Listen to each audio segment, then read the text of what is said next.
Hello, my friends. This is Andy from Yorba Linda, and confusion is their best weapon. Now, who is they that I'm talking about here? That is people that call themselves progressive who are have no interest in progress.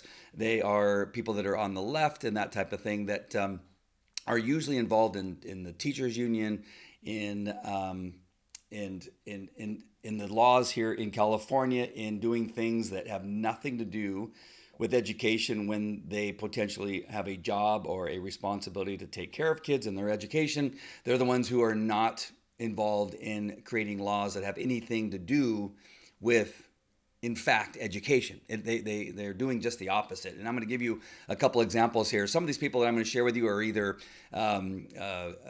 campaign people for Carrie Buck and Marilyn Anderson, or they are supporters of the union, or they're former union members, they're retired teachers. And so these folks, I don't believe that they're parents. They may have kids in the school district, but their agenda and their focus is not on taking care of their kids or the other children that are in the school district. And you'll understand what I'm about to tell you by their comments that are found in some of these Facebook pages. Because the goal, as you will soon see, is to throw a bunch of stuff out there, hoping that the parent who is busy working, taking their kids to the different sports, and simply trying to feed them and get them dressed in the morning so they can go to school, and trying to get to school in time to pick them up, and making all those arrangements when they have to, that because they're so busy doing those things that they will look temporarily at one of these Facebook postings or whatever social media that they happen to be on, Nextdoor and some of these other things that they're using, and they'll go, oh my gosh, that things look horrible in the school district. I've gotten some of those calls. My ex-wife called me and said, which we don't even talk, and she calls me and she says, what's happening? I hear the district is in chaos, that they're firing hundreds of people. No, I have to tell her that's not happening. What you're hearing is not happening. That is a lie. And then she'll tell me something else, and I'll say, no, that's a lie too. And that's because it works. It works with these people who just understand the plan, and it is the directive from the teachers union. And I'll say Planned Parenthood too, and every time I say that, people say, you have no proof, you're a QAnon member. I will be presenting my proof about Planned Parenthood in the next couple of videos. But this is the agenda: cause as much chaos, create as many lies as possible, and some of them will stick, and the newspapers will sometimes grab them, and then if we can get a bunch of kids to walk out, it'll even look like it's more real when it's in fact not real. And then people will begin to think that we need to vote these people out. That is what it is they're trying to do. Here's an example. So we got these three men that have posted in these different areas. You got Placentia Yorba Linda Unified School District Facebook page, apparently. And Josh Gill, who knows who this guy is, but he's got some issues. But he writes about Leandra Blades. Leandra Blades is the PYLUSD board president and January 6th traitor to her country. She is a former cop, and she shot and killed homeless man for holding a stick. The district has had an uptick in Semitic incidents for which the district is being investigated. Leandra Blades then hired a far-right superintendent to be her thug, Dr. Alex Chernus. He has defied the school board rules and refused to mediate with Orange County's hate crime mediation. Okay, listen, this actually goes on like 2 or 3 pages.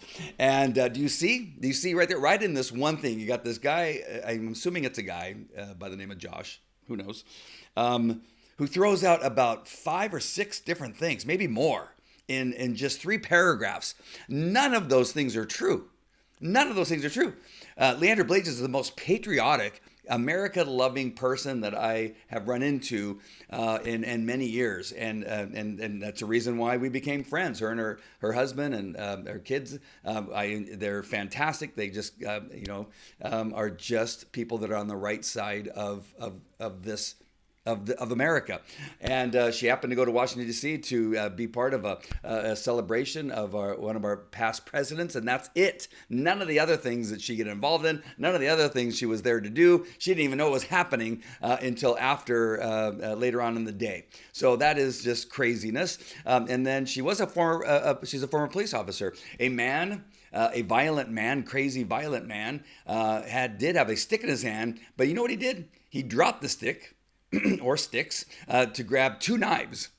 that are deadly weapons. We are taught early on in the academy that one of the most deadly weapons to a police officer is a knife. Well, you would think a gun, but we have to have a complete training on knives so that a police officer can understand that those men, and women sometimes, that are armed with knives are extremely dangerous, and they can close distance at a very fast rate, and they can do it in a split second where we don't have time to react, and we could be stabbed 2 or 3 times before we pull our weapon. So we are taught early on that knives are actually somewhat even more dangerous than guns because we have this tendency to take them lightly. Well, Leandra was trained well in the police academy, just the same police academies that I went to, and I actually train at and teach at, and she did her job because the man came at her with these 2 knives, and as a matter of fact, he had more knives on his body. So if he would even drop those knives, he had 8 more knives to his disposal that were secreted on his body. Nonsense. Dr. Alex Chernis is one of the nicest men you've ever met in your life. If you want to meet him and talk to him, he will do it. He will make time to meet with you. This Josh is he's lying to you, and he tried to do it as much as. Again, this goes on for about 5 or 6 more paragraphs of nonsense. You got Alan Zakarian, who, again, not as crazy as the other one, but writes, this group is about supporting our schools, our kids, our community. I take that to mean that it's against discrimination of minorities, including LGBTQ. It means parents can decide what books their kids read and what courses their kids take, not allowing the board to make those decisions. And it goes on. Again, none of these things is the board or the district doing. But he throws it out there as if there's some discrimination against somebody, and minorities and LGBTQ and all these kinds of things that somehow they are not. And he wants you to believe that the past administration, the past school board members did put into place things that helped these children, when in fact we saw a decline in education during the tenure of the last progressive school board members and superintendents. We saw things getting worse over time. We saw enrollment decline. We saw more principals fired and retired and their contracts renewed during their period of time. As a matter of fact, 12 in about 2 years ago were released during their period of time. So things were much worse under the people where Alan are saying it was so much better in the past. No, things are so much better now. You got then Todd Botley over here who's saying, who's saying, be prepared for the drama going on in the school district. I wouldn't hire into somewhere that is being written up in the news weekly. We need to do repair work in our district before we harm our more employees. Teachers deserve better than this. Again, going with the narrative that hundreds of teachers are being fired, administrators are being fired, 17 all in one swoop. Not true. None of that is happening. There's less than 5, maybe only 2 whose contracts are being renewed. There may be one other, I'm not sure of that. We have one principal who was thinking about retiring. She decided after hearing and seeing all the things that are happening here at the school, she's now decided to stay. So they are losing this particular part of the argument that the school is in chaos, teachers and administrators are leaving or being fired. Not happening. But these so-called men are suggesting all of these things. Can you see what I'm talking about? These are all just in the last couple days that they wrote all these things. Again, throwing as much spaghetti on the wall to see what will stick, and hopefully will cause some of you to change your minds coming into the next election and who should be in charge of the school district via the school board and superintendent's office, hoping that you will vote somebody else in, and then you'll get rid of the superintendent because they are losing power. These are people that love the teachers' unions, love Planned Parenthood, and simply hate the forward progress of education and the things that are happening in our schools. You have Patricia Hanzo, which I brought up several times. She may be one of the ringleaders of all this stuff, where she gets people their walking papers and gives them their talking points and tells them, hey, you need to write about this, you need to write that, and then they do it. And I know you don't think this happens. Those of you think, no, is this really happening? Yes, we see it. I have hundreds of screenshots. I just simply can't put them all up. These are just some of them, and I have more at my disposal where we can see these things happening. happening. This is one reason why I'm creating these videos. But Patricia Hanzo writes, once this conversion charter, the computer science school that's being put in at Bernardo Yorba, is set up, could the board of trustees hand it over to the predatory outside charter like CRLA and OCCA? Mind you, the County Board of Education, OCBE, Mari Barkey and Ken Williams approved these two predatory charters in PYLUSD. So again, she goes on trying to get you to believe that the charter school, which is run by PYLUSD, not an outside organization, they have no intention of pushing it out to an outside organization. This is an inside the PYLUSD, ran by PYLUSD, taught by teachers in PYLUSD and administrators in PYLUSD. She's trying to create a narrative that is not true and that is not going to happen at this school district. Patricia Hanzo is one of the leaders in this push to confuse as many parents as possible and to make things different. So who are these people? Can I give you an example of people like what I just said, the three men and Patricia Hanzo, of what this type of person has been doing in other schools and other school districts? Yes. You got Oakland. Oakland is full of these types of people. And this is what happens when you have a district that's being influenced by people like this. It says here that Oakland's black-brown students lag behind state levels for reading and math, a report suggests. The data suggests that only 2 in 10 black and brown students are reading at grade level, which is 14% points below the state average. And that's horrible, that it's only 14% below the state average. It should be 90% below the state average. And then just 1 in 10 are doing math at a grade level, which is 10% below the state average, which is crazy, again, that it's only 10% below state average, and that the math proficiency is unchanged since 2018. And then you have another district. This one's in Michigan. And in Michigan, they have this Roosevelt Elementary School that a Michigan district would rather bulldoze this school building to the ground than see it housed as a charter school. So again, if we come back to my camera really quick, Patricia Hanzo is fearful of charter schools. Why? Because she's a union hack and she supports what's her name? Carrie Buck and Marilyn Anderson, who also are supporters of the union. What happens to the charter is one where the teacher union has no control over, and it doesn't allow for the influence of the teachers union to influence the curriculum and what's happening in the charter school.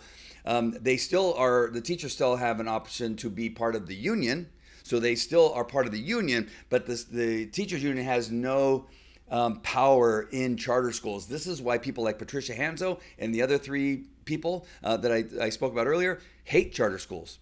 And they're fearful of charter schools.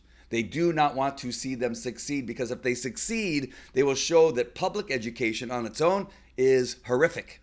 And teachers union, who are the ones who control the public school system, are the leaders of the downfall of our education in the state of California.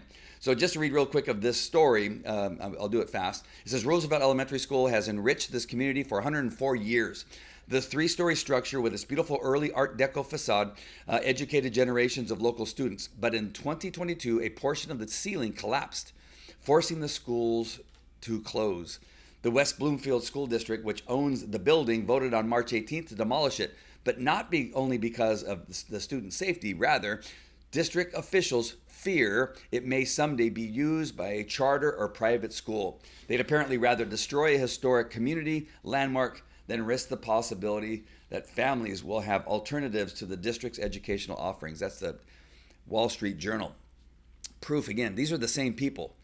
I'm telling you, they're the same people. You have to understand, causing the confusion on all these social media pages is because they are afraid of charter schools. They're afraid of the success of Leandra Blades, Sean Youngblood, and Todd Frazier, Dr. Alex Chernus, and the executive staff. They're afraid of those folks who care about education, who care about the safety and health of your children, are going to succeed and create an educational environment that actually educates children, teaches them how to read, write, and count, and how to think. They don't want that. You have to understand, and I hope that you're seeing this video and that you're getting a better idea of the type of people that are trying to cause as much chaos as possible. that they are giving you a narrative that is not true. Things are going well in PYLUSD, or else enrollments wouldn't be up by the hundreds. We have 0 teachers being released, and around us we have hundreds and thousands of teachers being fired, released, and their contracts not being renewed. Administration here is staying at PYLUSD, except for a couple because of shenanigans. I've already shared some of those things with you. The 2 that I know of that are being released, it's for really good reasons, or else it wouldn't have been a 5-0 vote by the school board to release them from their contract. A 5-0 vote. Liberals and conservatives agreed that those 2 principals should not continue in our school district. But only 2 that I know of. One was going to retire, but she realized that, you know what, actually things are pretty good here. It looks really bleak out there in the world, and she decided to stay. So that one no longer has decided to retire. All right, my friends, I hope this has been helpful. I will see you at the next one. Take care. Bye.